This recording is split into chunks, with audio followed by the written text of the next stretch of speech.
G'day, Ben from Duck Plain Chicken here with the next video in this build series of the Space Battleship Yamato 2202 Mecha Colle Blackbird set. When you look at the illustrations or any of the sort of reference works that are around, there's a couple of different sort of shades of grey in the fuselage. So at first glance it sort of looks like it's just a dark grey, but there's actually sort of two levels of grey. And there's a darker grey that's sort of on the trim and also on the nose of this one, but then there's a slightly lighter grey on the rest of the fuselage. There's also the black for the anti-glare panels, and I'll be painting the cockpit glass black and giving that a gloss coat. There's also a lighter grey for these packs on here, so I've picked out a few colours and we'll sort of, you know, once I get them down on the plastic, I'll have a better idea of what they're going to look like. Now, some of the details that are painted a different colour is like this leading edge of the wing. You can sort of see that will be a separate colour. Also, there's some details on this edge here that are in the different colour. So it's like a two-tone sort of dark grey colour. Now, first of all, what I'll be doing is giving everything a coat of SMS Surfacer Black. So just priming everything. And I'll be using this black for the anti-glare panels and also the cockpits.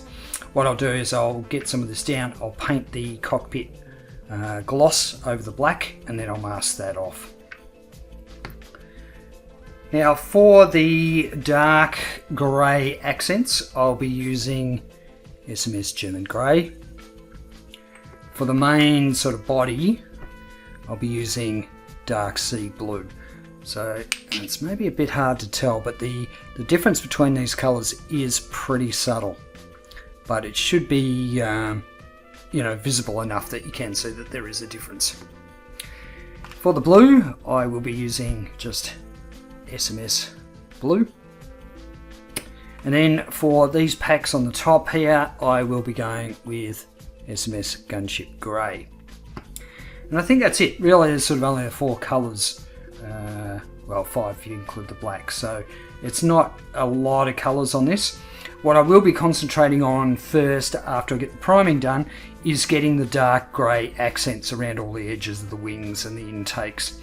Get those done first, painted, and then I can mask them off. And that means then, once that's all masked off, I can actually go around and stick all these pieces together. I could, you know, glue the whole craft together before that, but I think it's going to be easier to mask off some of these pieces when it's all separate.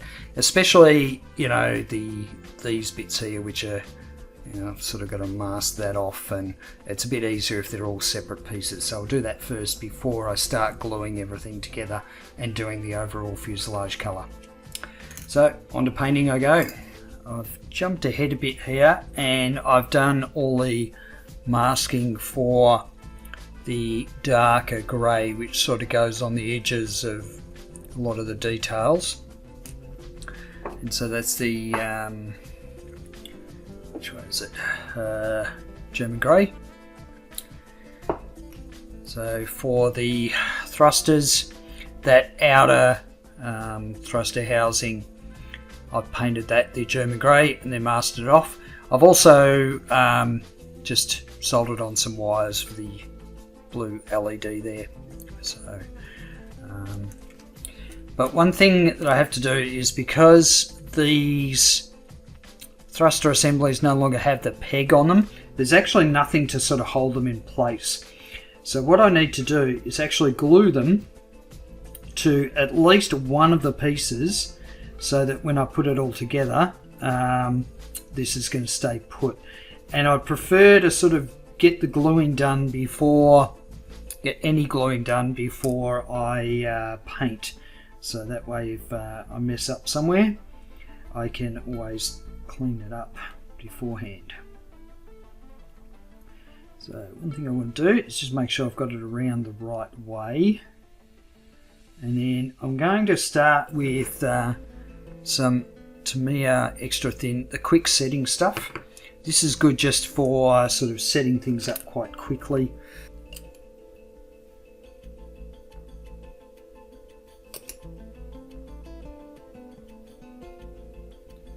Okay, a little bit on that side.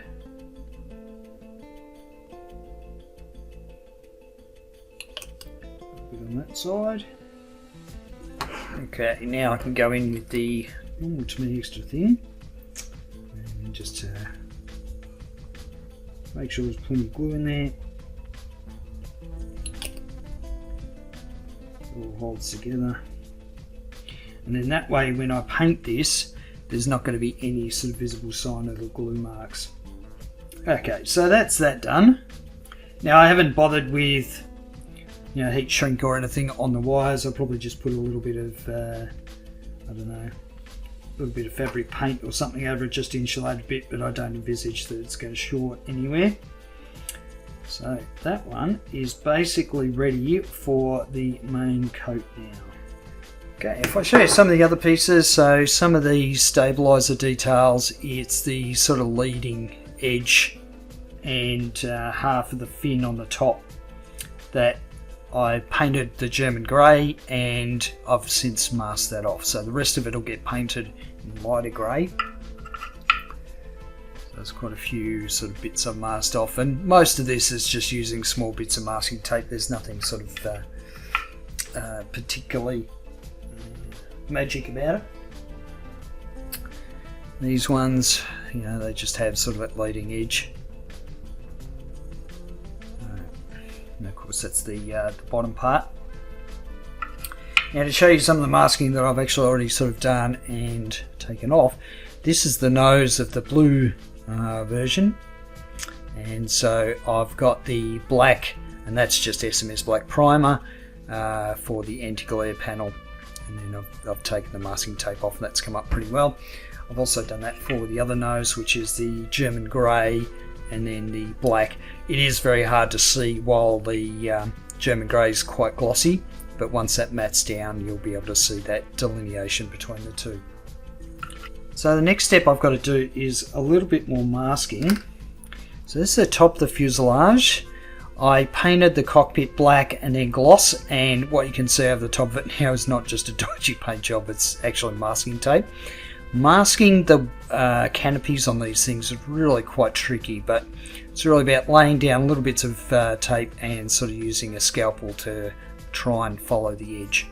But I wanted to get all the canopy done and masked off before I started on this, so I've since painted the leading edges grey, the German grey, and now I have to mask these off, because what I want to do is attach the lower missiles before I go ahead and paint everything else and assemble it. So I'm trying to work out which pylon I want it to go on, but I'm not going to stick these on until I've sort of got all the masking on the underside of the wings done, because I think it's going to be a little bit tricky. But anyway, onwards and upwards. Okay, I think I finished all the masking, and of course the nozzle is now glued onto the top section. So all these bits that are masked off are all the German grey colour. Now for the main part of the fuselage, I've masked off the German grey areas, which you can see is just on the leading edges of the wings. The other thing that I've done is, those of you with a keen eye, I've actually cut this out. So I actually found that because this piece, now the nozzle's sort of part of it, I couldn't press it into place. It sort of has to slide into place. So anyway, that's all right, no big deal.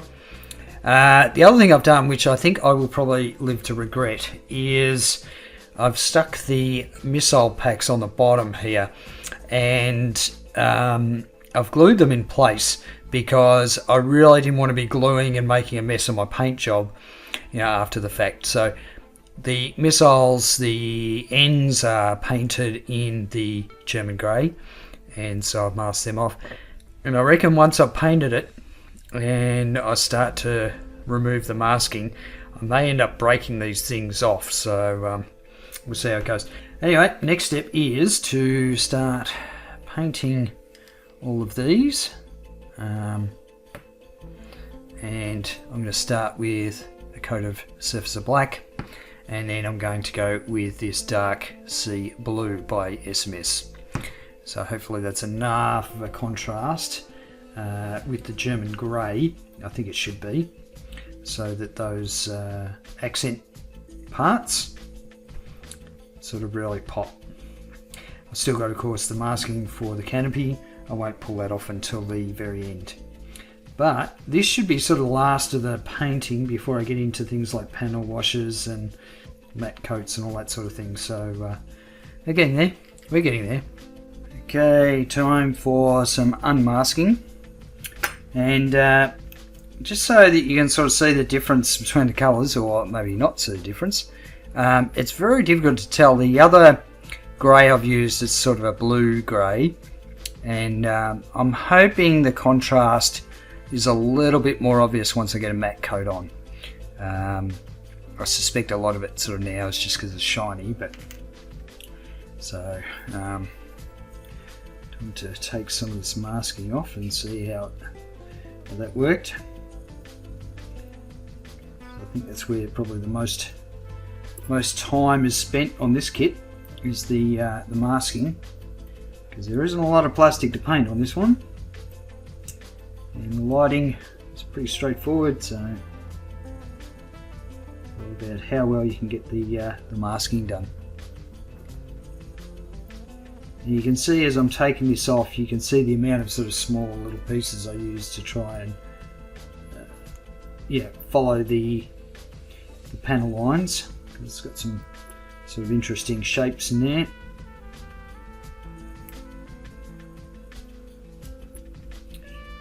Okay, it's very difficult to tell how I went with the masking. I certainly can't see any overspray or anything like that, but yeah,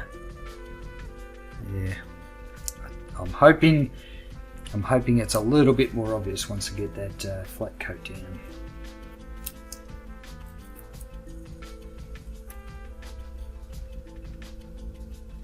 So I think these colours are not, they don't match the box art particularly well.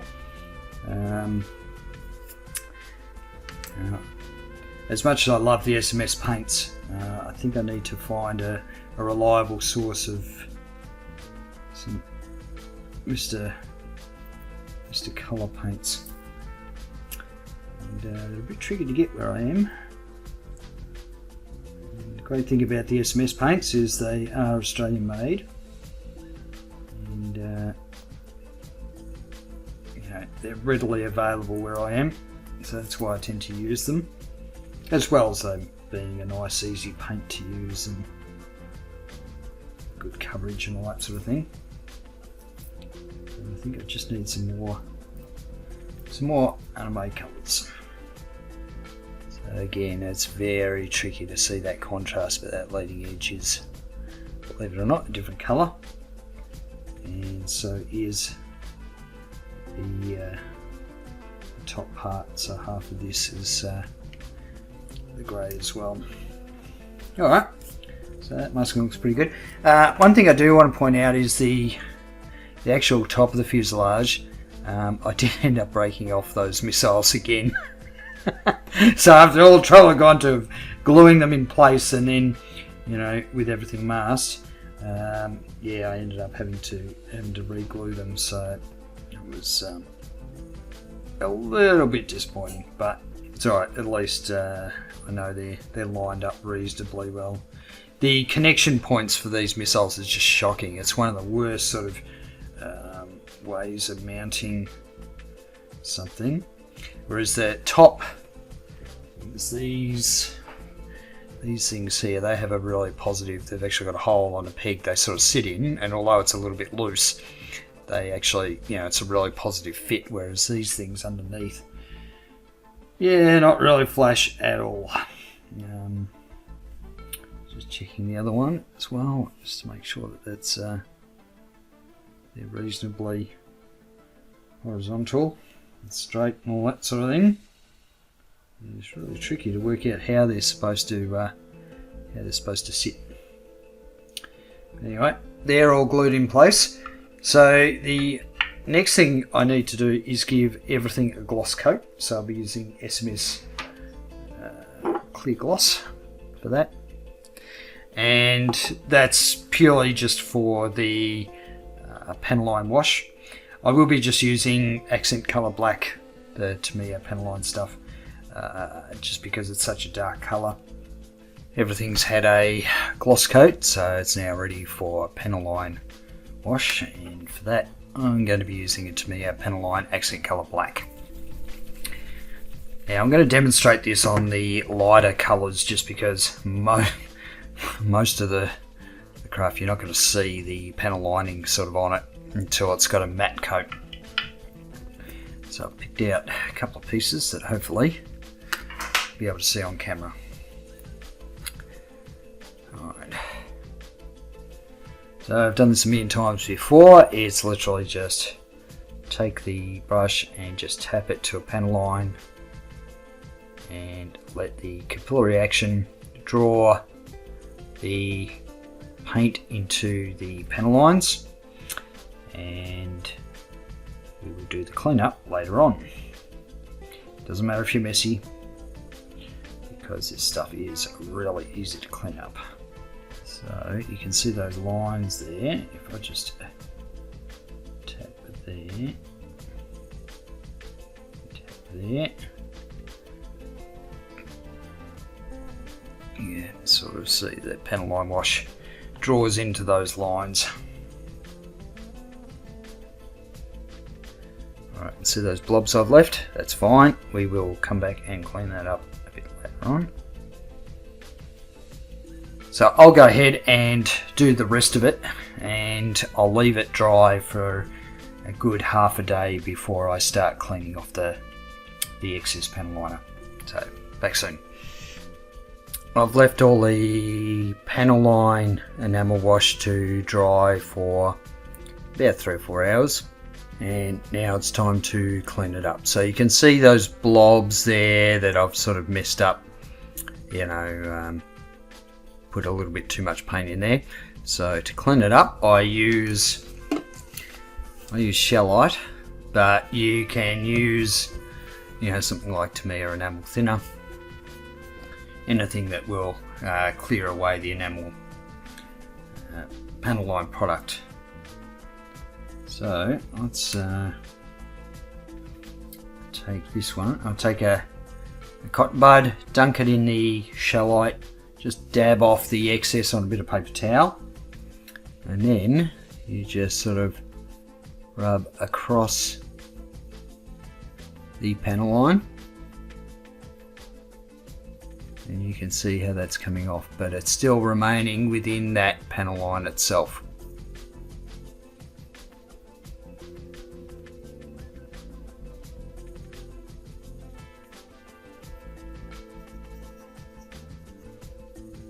Okay, so that's essentially it. You know, it's not a particularly difficult process, and I use it on probably the majority of models I do.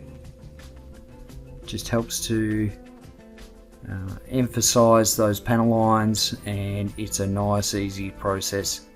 So I'm just brushing away where I've made a bit of a mess with the product, and just work my way around all the pieces.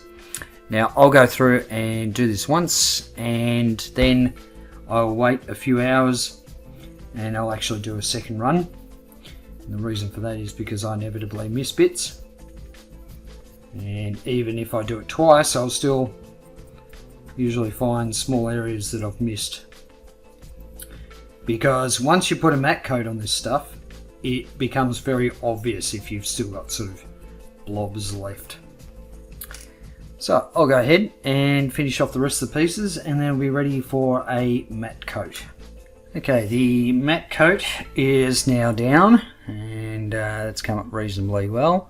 The colour differentiation between the two greys is probably a little bit too subtle, so I think I kind of stuffed up there, but that's alright. It's still going to be dark enough to be classed as blackbirds. So the next thing I need to do is glue in the center cone in the exhaust here.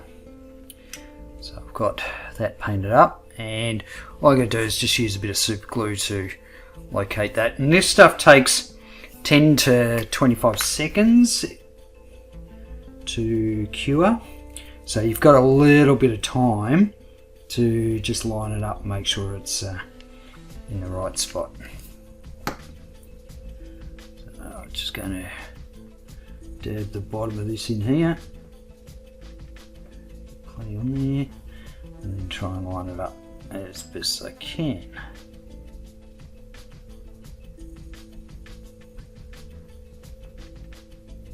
Okay, just when you think you've got it right, and you look at it from a different angle, it's not quite right.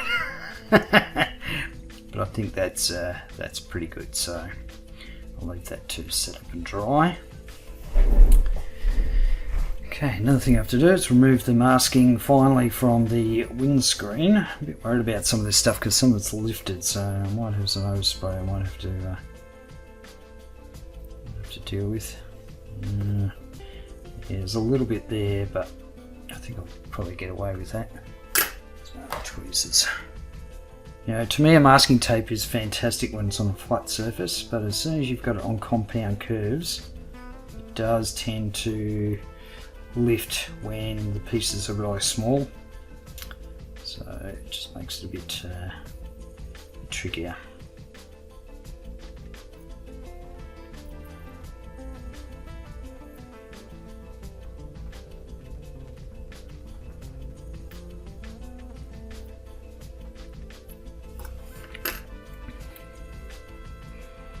Okay, so not too bad, it's a bit rough, but from the sort of distance I'm normally looking at these things, if it'll focus,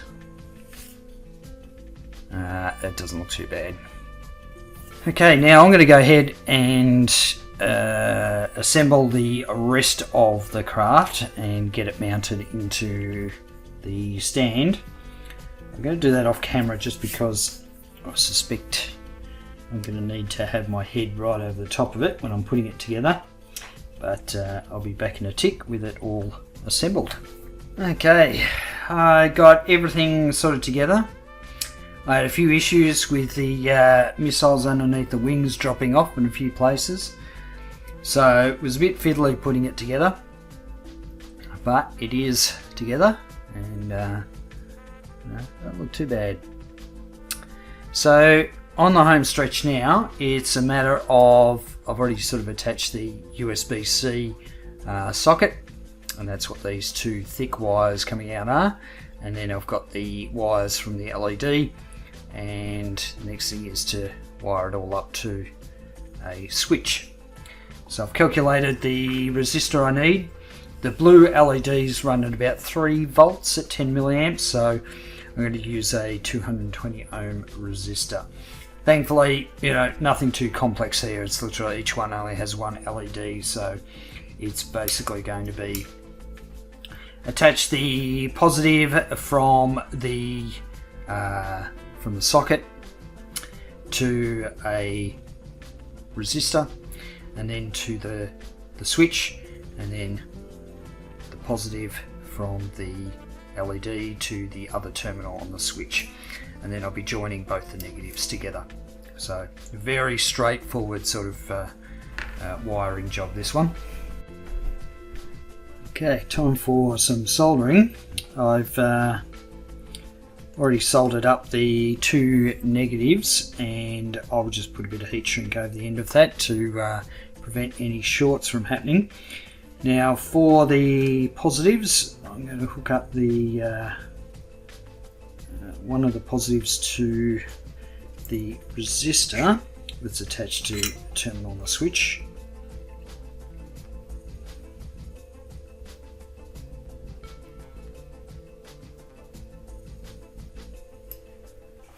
Okay, and then the other positive, which comes from the LEDs, will go to this terminal on the switch. So that way when the switch is on, it's basically completing this circuit to allow the the positive part of the circuit to be completed.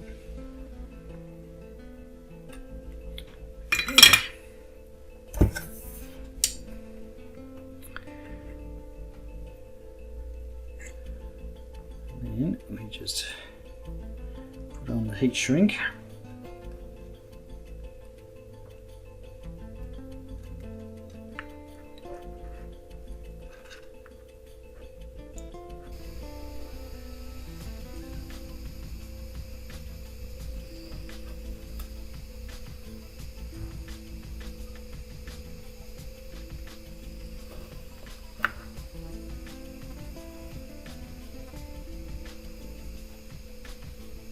Okay, now wind it up, put the button in place.